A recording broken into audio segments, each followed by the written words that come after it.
There's other papers that list people from Shanghai Jiaotong, which is one of these universities that was identified by the Senate as running a lot of these 1,000 talent recruitment, but also the espionage operations. I mean, there's several examples in the article of papers that are listed on the Federal Reserve's website. So these are not random scholarly papers. These are papers that the Federal Reserve or various, the St. Louis Fed, the Dallas Fed are using to guide their models, where the co-authors listed on them are people from the Fed and people from Chinese state-run universities. I mean, that's insane. And if you look at some of these conferences that are being held, in one case, there was a conference actually at the headquarters of the St. Louis Fed on, quote, debt, financial markets, and monetary policy.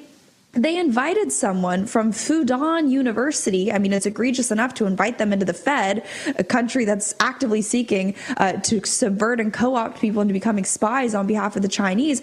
But to be lecturing on a Fed conference about what America's policy should be surrounding debt, a country that owns how much of our debt, it's absolutely insane. And to bring this back to Jerome Powell, he's done nothing on the enforcement front.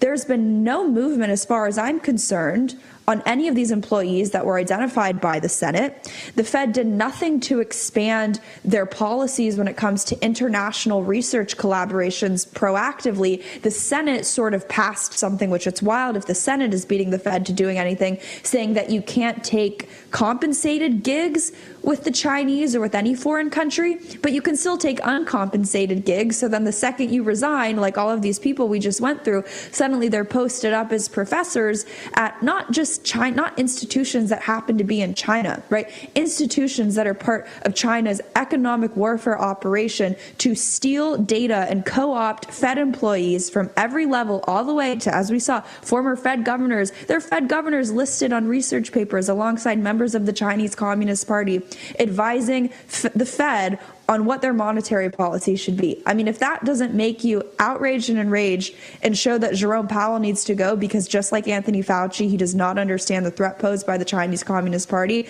then I don't know what other smoking guns I could bring you. But it's a complete lack of leadership. In fact, I think it's not just ignorance, it's almost intentional. As we're seeing, it's being subverted from the inside out.